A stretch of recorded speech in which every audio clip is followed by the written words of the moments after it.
آپ سے پوچھ نہیں ہوگی، آپ کیوں فکر مند؟ آپ ان سے ہراس ہو جائیے۔ نبی صلی اللہ علیہ وسلم تو متوجہ ہوتے کہ میرے امتی ہیں، کسی بھی حال میں فکر کرتے، کمرے پکڑ پکڑ کے جہنم سے کھینچتے۔ حدیث میں آتا ہے میں تمہارے لیے ایسا ہوں کہ جیسے کوئی پتنگا نثار ہو رہا ہے، آگ میں گر رہا ہے، آگ میں کود رہا ہے، جہنم کی کھائی میں سب لوگ گر رہے ہیں اور میں کمرے پکڑ پکڑ کے باہر لا رہا ہوں۔ جس کی کمر پکڑ میں آ گئی اس کو باہر لاتا ہوں، اور جو میری پکڑ سے بیزار ہے جان دو، مرنے دو اس کو، کیا کر سکتے اس کے لیے۔ اللہ کے نبی نے ابو جہل کو بھی پیغام پہنچایا ہے، چھوڑ نہیں دیا اس کو، جان دو بڑا بدماش ہے، اس کو بھی پیغام پہنچایا، گھر پہ جا کے دستک دے کے اس کو پیغام پہنچایا۔ لیکن جس کے مقدر میں ہدایت نہیں لکھی ہے اسے ہدایت نہیں مل سکتی۔ ابو جہل کا بیٹا اکرمہ رضی اللہ تعالی عنہ بن گئے، صحابی ہو گئے، مفسر قرآن ہو گئے، صحابہ میں ممتاز ہو گئے۔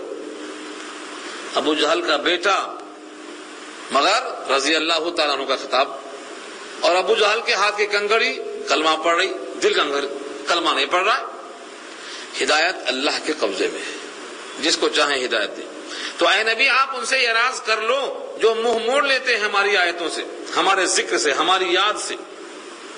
اللہ کی یاد سے منہ موڑنا سبب بن جائے گا رسول اللہ کے منہ موڑنے کا۔ اس لیے محشر کے میدان میں حوض کوثر پر اگر حضور نے منہ موڑ لیا تو کیا کریں گے آپ اس آیت کی بنیاد پر؟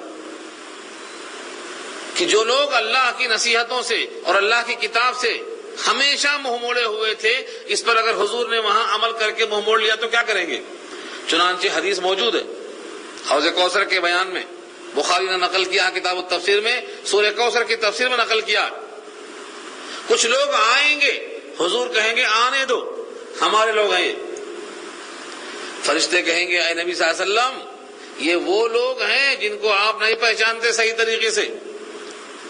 انک لا تدری ما احدثوا بعدک، انہوں نے آپ کے بعد آپ کے دین کا تیا پاچا کر دیا تھا، آپ کے عمل میں جو چیز نہیں تھی انہوں نے آپ کا عمل بتایا تھا، جو بدعات تھی اس کو سنت کہا تھا، جو خرافات تھی اس کو دین کا نام دے دیا تھا۔ ان لوگوں نے آپ کے دین میں نئی نئی باتیں ایجاد کی تھی۔ جب حضور یہ سنیں گے تو فرمائیں گے سوقن سوقن لمن بدل بعدی، میرے بعد جنہوں نے میرا دین بگاڑ دیا تھا ان سے دوری ہو۔ یہ روایت بخاری میں موجود ہے اور کئی مقام پہ آئی ہے، سورہ کوثر کی تفسیر میں خاص طور سے دیکھ لیں تو معلوم کیا ہوا، جو اللہ کی آیات سے اعراض کرے گا اور دین میں خرافات کرے گا اس سے منہ موڑنے کا اللہ نے حکم دیا رسول اللہ کو اس آیت کے ذریعے سے۔ اور آگے فرمایا وَلَمْ يُرِدْ إِلَّا الْحَيَاةَ الدُّنْيَا، ارادہ ہی نہیں کرتے ہیں وہ لوگ مگر دنیا ہی کا۔ جو بھی کام کرتے ہیں اس میں ایک ہی پلان، گھر ہو گیا، کھانا ہو گیا، کپڑا ہو گیا، بچوں کی تعلیم ہو گئی، اب کیا چاہیے آپ کو؟ دنیا کتنا چاہیے آخر؟ وزیر اعظم بن گئے تب بھی کم پڑ رہا ہے، ایک ملک پر قبضہ ہے دوسرے ملکوں پہ بمباری ہو رہی ہے، کیوں؟ اس کو بھی قبضہ کرنا ہے۔ یہ پلان کیا ہے؟ وَلَمْ يُرِدْ إِلَّا الْحَيَاةَ الدُّنْيَا، سوائے دنیا کی حیات میں برتری کی اور کچھ چاہتا ہی نہیں ہے۔ اللہ فرماتے ہیں اس کا قصور نہیں ہے، ایل کے جی کا بچہ کتنا سوچے گا؟ ایل کے جی کا بچہ کتنا سوچے گا؟ جتنا اس کا فہم ہے اتنا ہی سوچے گا۔ بیٹا کیا چاہیے تو کہے گا چاکلیٹ چاہیے، کیونکہ آگے جانتے نہیں وہ، پنسل چاہیے، ربڑ چاہیے۔ اللہ فرماتے ہیں ذالک مبلغہم من العلم، یہ ان کا مبلغ علم ہے، دنیا دنیا دنیا، ان کی انتہا یہی ہے، ان کی معراج یہی ہے، مبلغہم من العلم۔ جب کوئی آدمی جاہلانہ گفتگو کرتا ہے تو کہتے ہیں بھائی چھوڑو اس کو، اس کا مبلغ علم ہی اتنا ہے، یعنی اس کی پہنچ ہی یہاں تک ہے، آگے یہ سوچ نہیں سکتا۔ اور آدمی کی جب فکر اونچی ہوتی ہے تو آدمی اونچا ہوتا ہے، پہلے آدمی نہیں ہوتا اونچا، پہلے فکر اونچی ہوتی ہے، اور جب آدمی کی فکر پست ہو جاتی ہے تو وہ آدمی بھی پست ہو جاتا ہے، پستی اس کی فکر سے پیدا ہوتی ہے۔ اقبال نے تو بہت پہلے کہا تھا، مگر پڑھنے کا رواج کہاں رہ گیا اقبال کو، تجھ کو بتا دوں میں تقدیر امم کیا ہے، شمشیر و سنان اول طاؤس و رباب آخر۔ شمشیر ہاتھ میں ہے تو تم اول ہیں، اور طاؤس اور رباب آ گیا تو آخر میں چلے گئے، پیچھے چلے گئے۔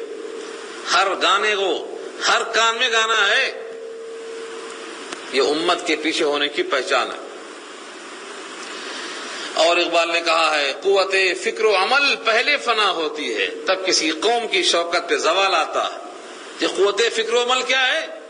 آخرت کی طرف ہی نہیں، اللہ کو راضی کرنے کا حوصلہ ہی نہیں، دماغ ادھر جاتا ہی نہیں ہے۔ اس واسطے ان کا مبلغ علم یہی ہے، ان ربک هو عالم، بے شک آپ کا رب وہی جانتا ہے، بمن ضل عن سبیلہ، جو گمراہ ہوا ہے اس کے راستے سے، جو بھٹک گیا اللہ کے راستے سے اسے اللہ خوب جانتے ہیں۔ وہو اعلم بمن اہتدی، اور وہ خوب جانتے ہیں اس شخص کو جو ہدایت یافتہ ہے۔ ہدایت یافتہ کون ہے، گمراہ کون ہے، ان دونوں کو اللہ خوب جانتے ہیں۔ ابھی تو رکوع مکمل نہیں ہوا ہے، 2 آیتیں باقی ہیں، اور 2 آیتوں میں بہت طویل مضمون ہے۔ ایک تو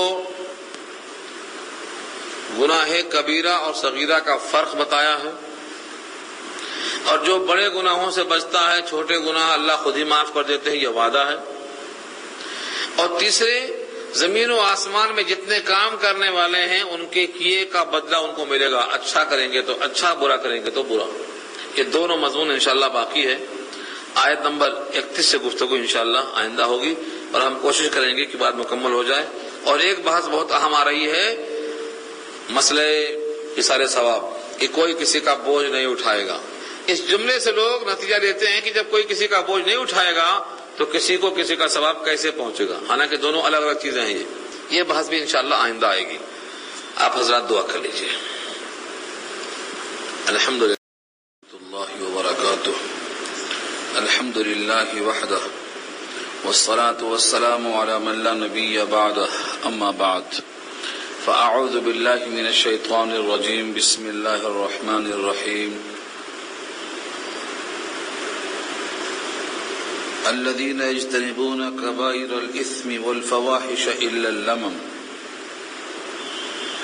إن ربك واسع المغفرة هو أعلم بكم إذ أنشأكم من الأرض وإذ أنتم أجنة في بطون أمهاتكم فلا تزكوا أنفسكم هو أعلم بمن اتقى إلى آخر الآية۔ صدق اللہ العلی العظیم وصدق رسولہ النبی الکریم ونحن على ذلك من الشاہدین والشاکرین۔ اللہم الہمنا رشدنا واعذنا من شرور انفسنا، اللہم وفقنا لما تحب وترضى من القول والفعل والنیہ۔ رب اشرح لي صدری ويسر لي امری واحلل عقدۃ من لسانی یفقهوا قولی، آمین یا رب العالمین۔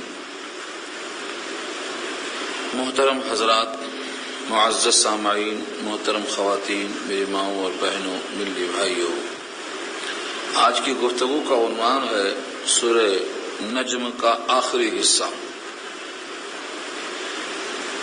یعنی آیت نمبر 31 تک بات ہوئی تھی، یہاں سے لے کے ختم سورت تک، جس میں 2 بحثیں بہت اہم ہیں۔ ایک مسئلہ ایثار ثواب، اور دوسری بہت اہم بحث ہے کہ گناہ صغیرہ بھی کبیرہ بن جاتا ہے اصرار کرنے سے۔ ان 2 مسئلوں پر گفتگو ان آیتوں میں آئے گی۔ پہلی آیت رکوع سے پہلے والی، جس میں اللہ کا وعدہ ہے کہ جو لوگ کبیرہ گناہوں سے بچتے ہیں، الذین یجتنبون کبائر الاثم، جو لوگ اجتناب کرتے ہیں، یجتنبون اجتناب کرنا، بچنا، کبائر الاثم گناہوں میں بڑے بڑے، کبائر جمع ہے، کبیرہ واحد ہے، الاثم گناہ، گناہوں میں سے جو بڑے بڑے گناہ ہیں ان سے اجتناب کرتے ہیں، والفواحش اور بے حیائی سے، الا اللمم مگر چھوٹے چھوٹے گناہوں سے۔ الا اللمم کہہ کر اللہ نے استثناء بتا دیا کہ دنیا میں انبیاء ہی معصوم ہیں اور فرشتے ہی گناہوں سے بچ سکتے ہیں، کیونکہ وہ اس پر قادر نہیں ہیں۔ بقیہ انسان بڑے بڑے گناہوں سے اور بے حیائی سے بچ جائیں، ہاں کبھی کبھار چھوٹی موٹی لغزشیں خطائیں ہو جائیں، تو اللہ تعالیٰ اپنے فضل و کرم سے ان کو معاف فرمائیں گے، اور ان کا متقی ہونا یہ وصف چھینا نہیں جائے گا۔ تو 3 لفظ یاد رکھنا، ایک تو ہے کبائر، گناہوں میں بڑے بڑے گناہ۔ بڑے گناہ کون کون سے ہیں؟ ایک لمبی لسٹ ہے۔ 2 قسم کے گناہ، اگر فرض کو چھوڑ رہے ہیں تو یہ بھی گناہ ہے، گناہ کبیرہ میں آتا ہے، یا جن چیزوں کو اللہ نے منع کیا ہے، سزائیں اس کی مقرر کی ہیں، ان گناہوں میں سے کوئی گناہ کرنا یہ بھی گناہ کبیرہ ہیں۔ یہ پازیٹو میں ہو نگیٹو میں۔ نماز پڑھنے کا حکم ہے، زکوٰۃ دینے کا حکم ہے، یہ نماز زکوٰۃ چھوڑ دیا ہے، یہ بھی گناہ کبیرہ ہے عبادات چھوڑنے سے۔ زنا سے منع کیا ہے، جھوٹ سے منع کیا ہے، غیبت سے منع کیا ہے، سود سے منع کیا ہے، رشوت سے منع کیا ہے، یہ کام کریں گے یہ بھی گناہ کبیرہ ہے۔ نہ رکنا گناہ کبیرہ ہے، یہاں چھوڑنا گناہ کبیرہ ہے، 2 چیزیں ہیں۔ تو جو لوگ گناہ کبیرہ سے اجتناب کرتے ہیں، بڑے بڑے گناہوں سے بچتے ہیں، اور فواحش بے حیائی کے کاموں سے بھی رکتے ہیں، ان کے لیے اللہ واسع المغفرت ہے۔ درمیان میں الا لگا کر استثناء کیا ہے، الا اللمم۔ لمم کسے کہتے ہیں؟ چھوٹے چھوٹے گناہ جو انسانی فطرت میں ہے کہ ان سے بچ نہیں سکتا۔ یہ لمم، اس کی تفسیر میں 2 آیتیں سناتا ہوں۔ سورہ نساء 5واں پارہ میں اسی مضمون کو اللہ نے پیش کیا ہے۔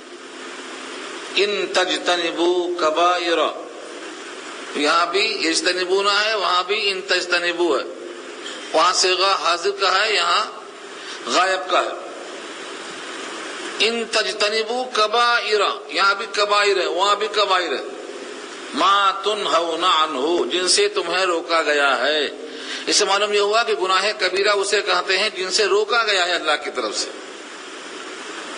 اگر تم نے ان گناہوں سے اجتناب کر لیا جس سے تمہیں روکا گیا ہے، وہ بڑے بڑے گناہ، نکفر عنکم سیئاتکم، تو ہم تم سے دور کر دیں گے تمہارے سیئات کو۔ سیئات جمع ہے سیئاتن کی، چھوٹے چھوٹے گناہ۔ تو گویا اگر تم نے بڑے بڑے گناہوں سے اجتناب کیا تو چھوٹے گناہ جو بشریت کا تقاضا ہے، ان چھوٹے گناہوں کو ہم خود معاف کر دیں گے۔ سورہ نساء کی اس آیت میں اللہ نے نکفر عنہم سیئات کہا، سیئاتن کی جمع ہے، چھوٹے چھوٹے گناہ، ان کو ہم خود معاف کر دیں گے۔ وہی مضمون یہاں بھی ہے، تو وہاں جو سیئات ہے وہ یہاں لمم ہے، چھوٹے چھوٹے گناہوں کو ہم خود معاف کر دیں گے۔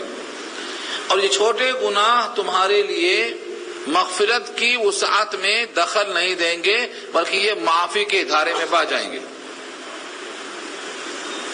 اب یہاں ایک اشکال یہ ہوگا کہ سنا یہ ہے، اکابر نے یہ لکھا ہے کہ صغیرہ گناہ پر بار بار اصرار کرنے سے وہ کبیرہ بن جاتا ہے۔ جب صغیرہ گناہ کبیرہ بن جاتا ہے تو پھر اس کو معاف کیسے کریں گے، جبکہ اس سے بچنے کا حکم دیا گیا ہے یہاں، تم اس سے بچو۔ تم کبیرہ سے بچو گے تو صغیرہ ہم معاف کریں گے، اور صغیرہ ہمارا مسلسل کرنے سے کبیرہ بن جا رہا۔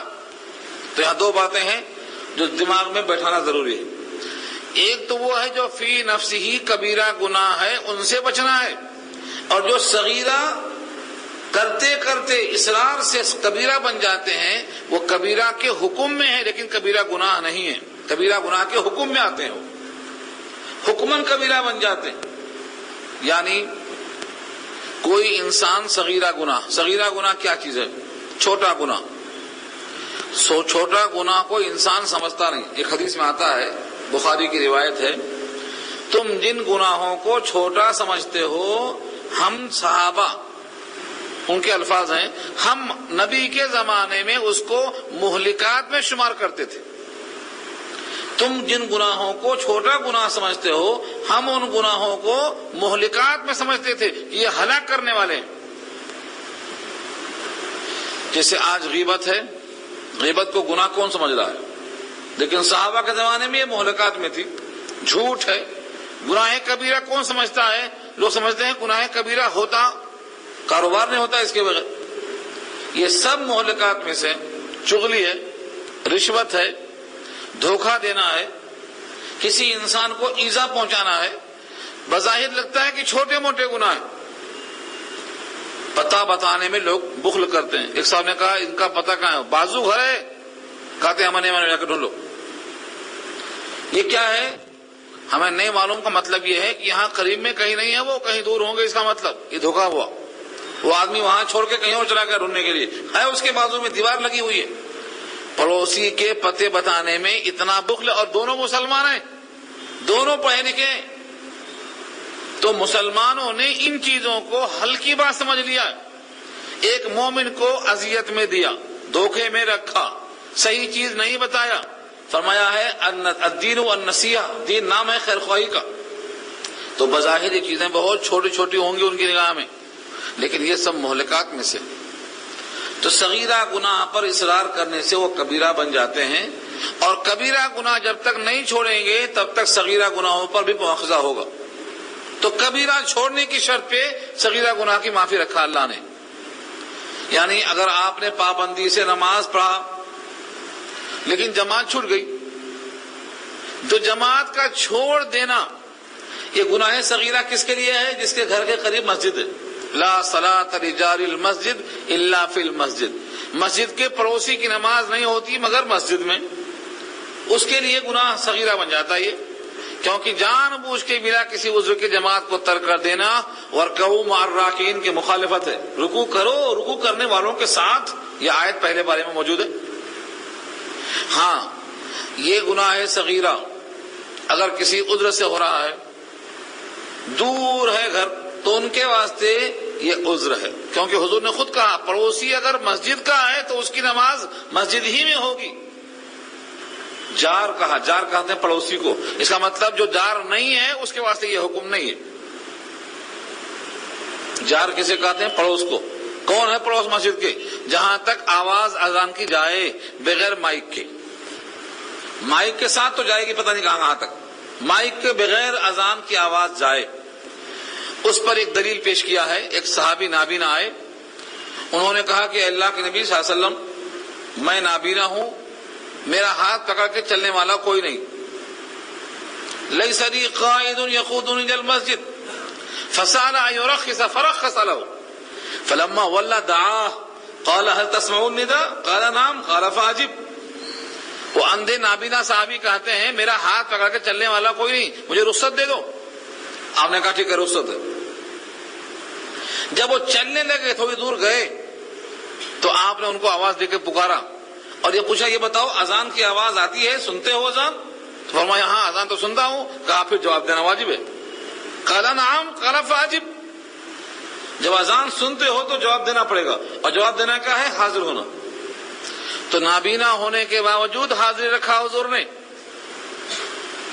اور دوسری روایت میں اسی کے بعد کہا کہ میرا دل چاہتا ہے اذان دلواؤں کسی سے، اور مصلی پر کسی اور کو کھڑا کر دوں، اور خود نکل جاؤں گھروں کے اطراف دیکھنے کے لیے کون نہیں آیا، اور لکڑیاں جلاؤں، اور لکڑیاں جلا کر ان کے گھروں کو جلا دوں۔ لیکن خیال آتا ہے کہ ان گھروں میں بچے بھی ہوں گے، ان گھروں میں ضعیف بھی ہوں گے، ان گھروں میں بوڑھے بھی ہوں گے، ان گھروں میں ایسے ہوں گے جن میں نماز واجب نہیں ہے، ان کا کیا قصور ہے؟ ان کی وجہ سے میں ان کو چھوڑ دے رہا ہوں۔ حضور کی خواہش کہ گھروں کو جلا دوں، فَأُحَرِّقُ عَلَيْهِمْ بُيُوتَهُمْ، یہ بہت بڑی بات ہے۔ کسی اور سے اذان دلواؤں، کسی اور سے مصلی پر نماز پڑھواؤں، اور خود ان کے پاس پہنچ جاؤں۔ یہ اگر آپ نے نہیں بھی کیا ہے لیکن ایسا کہا ہے تو یہ بہت بڑی چیز ہے۔ تو اس لیے گناہ صغیرہ باصرار بار بار کرنے سے وہ کبیرہ بن جاتا ہے۔ تو گناہ صغیرہ اور گناہ کبیرہ دو کا فرق واضح کروں۔ جس کو اللہ نے فرض کیا ہے اس کو چھوڑنا گناہ کبیرہ، جس کو اللہ نے منع کیا ہے ان کو کرنا یہ گناہ کبیرہ۔ اور جو گناہ چھوٹے چھوٹے ہیں، مثال کے طور پر کسی غیر محرم کو دیکھنا، حدیث میں آتا ہے آنکھ سے دیکھنا آنکھ کا زنا ہے، ہاتھ سے پکڑنا ہاتھ کا زنا ہے، پاؤں سے اس کی طرف چلنا پاؤں کا زنا ہے۔ دل سے خواہش کرنا دل کا زنا ہے، لیکن اگر تم سے آگے بڑھ کر وہ فعل سرزد ہو جاتا ہے زنا کا تو یہ سب زانی قرار پائیں گے، آنکھ بھی، ہاتھ بھی، پیر بھی۔ لیکن اگر تم نے وہاں جا کر توبہ کر لیا اور رک گئے تو یہ سارے گناہ اب صغیرہ ہی رہ جاتے ہیں، کبیرہ نہیں بن سکتے۔ حضور نے مثال دے کے بتایا۔ یہ روایت بخاری میں کئی مقام پہ آئی، تو اس کا مطلب کیا ہوا؟ اگر زنا صادر ہو جاتا تو گناہ کبیرہ ہے، اس کے سارے لوازمات گناہ کبیرہ ہیں، لیکن وہ صادر نہیں ہونے سے یہ سارے گناہ صغیرہ معاف ہو جاتے۔ قرآن کریم کے اصطلاح میں یہ کہا گیا ہے چھوٹے چھوٹے گناہ اگر تم بچتے رہو۔ چھوٹے گناہوں سے بچنا آسان نہیں ہے، بہت مشکل ہے۔ غلط لوگوں کی محفل میں بیٹھ گیا، یہ بھی گناہ ہے۔ جو لوگ اسلام کے خلاف باتیں کر رہے ہیں وہاں بیٹھ گیا، یہ بھی گناہ ہے۔ کوئی صحابہ پہ تحقیر کر رہے ہیں وہاں بیٹھ کے سنتا، یہ بھی گناہ ہے۔ صحابہ کی توہین کی محفل میں بیٹھ جانا گناہ ہے۔ اللہ نے کہا فَلَا تَقْعُدْ مَعَهُمْ حَتَّى يَخُوضُوا فِي حَدِيثٍ غَيْرِهِ إِنَّكُمْ إِذًا مِثْلُهُمْ۔ اگر تم نے ان کے ساتھ بیٹھک قبول کر لی تو اس وقت تم انہی میں شمار کیے جاؤ گے۔ چھاپا مارتے ہیں پولیس والے، پکڑ کے جتنے ہیں سب جاتے، وہ بولتا میں تاش نہیں کھلاتا، میں خالی بیٹھا تھا، نہیں چھوڑتے۔ وہاں تھے کیوں؟ اڈے سے ملے تم تو مجرموں کے ٹولے میں رہنے والا مجرم ہی قرار پاتا۔ تو اس لیے کہا ہے چھوٹے چھوٹے گناہ سے بچنا بہت مشکل ہے۔ اگر بڑے گناہوں سے انسان بچ گیا تو اللہ کا وعدہ ہے چھوٹے گناہ ہم خود معاف کر دیں گے۔ اس پر میں اگر واقعہ سناؤں تو آپ کو اندازہ ہوگا، اس سے پہلے یاد ہے ایک صحابی تھے ابو البصر یا ابو الیسر، ان کا واقعہ بڑا مشہور ہے بخاری میں۔ انہوں نے چھوٹا گناہ کیا، بڑے گناہ سے بچ گئے۔ کھجور بیچتے تھے، خاتون نے آ کر کھجور کا بھاؤ پوچھا، انہوں نے کہا یہ کھجور تو گندی ہے، اچھی نہیں ہے، دھول بیٹھی ہوئی ہے، اندر اچھی کھجور ہیں۔ جیسے وہ خاتون اندر گئیں، انہوں اندر جا کے اس کا بوسہ لے لیے۔ بوسہ لیتے ہی احساس ہوا کہ میں نے تو غلطی کی، ایک دم احساس ہوا، فوراً حضور کے پاس پہنچے، کہا یا رسول اللہ میں ہلاک ہو گیا۔ کہا فرمایا کیا ہوا؟ کہا مجھ سے یہ غلطی ہو گئی۔ آپ نے منہ پلٹا لیا، ادھر سے آئے ادھر منہ کر لیا، ادھر سے آئے ادھر منہ کر لیا، اتنے میں اذان ہو گئی۔ سب کھڑے ہو گئے نماز پڑھنے کے لیے، آپ بھی نماز پڑھ لیے۔ سلام پھیرتے ہی وہ صحابی پھر کھڑے ہوئے۔ آپ نے کہا کیا تم نے میرے ساتھ نماز نہیں پڑھی؟ کہا نماز پڑھی۔ کہا اس نماز نے تیرے اس گناہ کو دھل دیا، تیرے اس نماز پڑھنے نے اس عمل کو، اس خطا کو، اس گناہ کو دھل دیا۔ انہوں نے کہا یا رسول اللہ یہ صرف میرے لیے خصوصی حکم ہے یا سب کے لیے؟ فرمایا نہیں، یہ حکم سب کے لیے ہے، ساری امت کے لیے۔ اس کے بعد آپ پر وہ آیت نازل ہوئی ان الحسنات یذہبن السیئات ذالک ذکری للذاکرین، سورہ ہود پارہ 12، کہ بے شک نیکیاں گناہوں کو مٹا دیتی ہیں۔ یہ جو نیکی نماز کی ہے اس گناہ کو مٹا دیتی ہے، جبکہ دل میں ندامت ہو توبہ نماز بن جاتی ہے۔ اللہم انی ظلمت نفسی ظلما کثیرا، یہ لفظ بنتے ہی پوری نماز توبہ بن جاتی ہے، لیکن ندامت شرط ہے۔ اگر ندامت نہیں ہے تو پھر نماز غافلوں کی توبہ نہیں بنتی۔ ایسی نماز، گونگی نماز، خالی کھڑے رہے، یہ نماز توبہ نہیں بنتی۔ دل میں ندامت ہو، اپنے فعل پر شرمندہ ہو، اب پڑھے اللہم انی ظلمت نفسی ظلما کثیرا، یہ دعا اس کے حق میں توبہ بن جاتی ہے اور سارے گناہ اس کے معاف ہو جاتے ہیں۔ تو اس آیت پر بہت سی حدیثیں لائی جا سکتی ہیں۔ ایک اصول ضابطہ بتا دیا میں نے، جو گناہ بڑے ہیں جن کو اللہ نے روکا ہے ان گناہوں سے بچا، جو اللہ نے فرض مقرر کیا ہے ان فرائض سے بچا، ان فرائض کی تکمیل کرتا رہا، ان کے چھوڑنے سے بچتا رہا، تو اب یہ گویا بڑے بڑے گناہ نہیں کر رہا ہے، چھوٹے موٹے گناہ اللہ معاف کر دے۔ یہ نہیں کہا کہ تم گناہ نہیں کر سکتے، تم فرشتوں کی طرح معصوم ہو، انبیاء کی طرح معصوم ہو، یہ ہو ہی نہیں سکتا۔ صحابہ سے عمل کروایا اسی لیے تاکہ ان کے عمل پر نبی سے سوال ہو سکے اور آیتیں نازل ہو کر کے سب کا راستہ صاف ہو جائے۔ ہر گناہ گار چاہتا ہے کہ میرا گناہ معاف کر دیا جائے۔ اللہ نے اس واسطے آگے فرمایا ان ربک واسع المغفرہ، بے شک آپ کا رب واسع المغفرت ہے، اس کی مغفرت میں بڑی وسعت ہے، اتنی وسعت ہے کہ تمہارے گناہ کم ہیں، اس کی مغفرت میں وسعت زیادہ ہے۔ نبی کریم صلی اللہ علیہ وسلم ان لفظوں کو لے کر ایک دعا پڑھتے تھے، وہ دعا یاد کر لیجئے آپ بھی، اللہم مغفرتک اوسع من ذنوبنا ورحمتک ارجع عندنا من اعمالنا، اے اللہ آپ کی مغفرت زیادہ وسیع ہے میرے گناہوں کے مقابلے میں، ورحمتک ارجع، اور آپ کی رحمت زیادہ قابل امید ہے میرے نزدیک میرے اعمال کے مقابلے میں، میرے اعمال پر اتنا امید نہیں ہے جتنا آپ کے رحمت کی امید ہے، میرے گناہ اتنے وسیع نہیں ہیں جتنا آپ کی رحمت وسیع ہے۔ یہ دعا نبی صلی اللہ علیہ وسلم کی ہے، کثرت سے پڑھنا تو انشاءاللہ سمندر کی جھاگ کے برابر گناہ ہوں گے تو معاف ہو جائیں گے، کیونکہ اللہ کی مغفرت اتنی وسیع ہے کہ عرش اعظم پر اللہ نے لکھ رکھا ہے سبقت رحمتی علی غضبی، میری رحمت میرے غضب پر چھا گئی، اب کوئی چیز ہو اللہ کی رحمت سے باہر نہیں جا سکتی ہے۔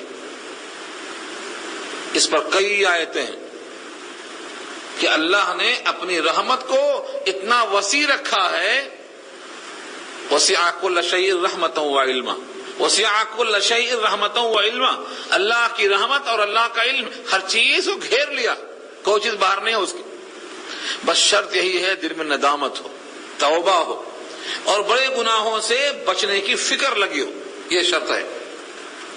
دیکھیے الفاظ، الذین یجتنبون کبائر الاثم والفواحش الا اللمم، بے شک جو لوگ اجتناب کرتے ہیں بڑے بڑے گناہوں سے اور بے حیائی سے مگر چھوٹے چھوٹے گناہ، ان ربک واسع المغفرہ، بے شک آپ کا رب وسیع المغفرت ہے، هو اعلم بکم، وہ تمہیں خوب جانتا ہے، وہ تمہیں خوب جانتا ہے، تمہارے سر سے پاؤں تک تمہارے اچھے برے اعمال کو، جو لکھے گئے ہیں، جو لکھے جا رہے ہیں، جو لکھے جائیں گے، پیدا ہونے سے پہلے سب جانتا ہے، لکھا ہوا ہے۔ بندہ سوچتا ہے میں نے کسی سے کہا نہیں ہے، کسی کو بتایا نہیں ہے، کسی نے مجھے دیکھا نہیں ہے، کوئی باخبر نہیں ہوا ہے، اللہ فرماتے ہیں تم جب تمہارا وجود ماں کے پیٹ میں تھا، اس سے پہلے تمہارا وجود منی کے قطروں میں تھا، اس سے پہلے تمہارا وجود باپ کی صلب میں تھا، اس سے پہلے تمہارا وجود آدم کی صلب میں تھا، اس سے پہلے تمہارا وجود مٹی کے ذروں میں تھا، ہم تمہیں اس وقت سے جانتے ہیں۔ آگے کے الفاظ دیکھو، وَأَعْلَمُ بِكُمْ إِذَا أَنشَأَكُم مِّنَ الْأَرْضِ، وہ تم کو جانتا ہے جبکہ تم کو پیدا کیا ہے زمین کے ذروں سے، زمین کے ذروں سے۔ کبھی دل میں خیال آیا کہ ہم زمین کے ذروں سے پیدا ہوئے ہیں؟ کون مانتا اپنے آپ کو؟ کوئی نہیں سمجھتا۔ اپنے جسم پر اور اپنے آنکھ پر آئینے میں شکل دیکھ کر کبھی سوچو مجھے اللہ نے زمین کے ذروں سے کھڑا کیا ہے، اتنا حسین بنایا۔ زمین کے ذرے ہی تو چاول بنے ہیں، زمین کے ذرے ہی تو گیہوں بنے ہیں، اوپر صرف پانی آیا، پانی برسا ہے، اس زمین کو اللہ نے پانی کے ذریعے سے بدل دیا۔ انار، سیب، سنترے سب اسی زمین کے اجزاء ہیں، اسی سے اللہ نے منی کے قطرے بنایا، اسی سے اللہ تعالیٰ نے انسان کا نطفہ قرار دیا۔ تو یہ سب اللہ فرماتے ہیں تم کو ہم اس وقت سے جانتے ہیں جب تم زمین کے ذروں میں تھے، تم کو وہاں سے اٹھایا ہم نے، کوپل کی شکل میں اٹھایا۔ تم ہم سے یہ چھپانے کی کوشش مت کرو، ہم تم سے اچھی طرح باخبر ہیں۔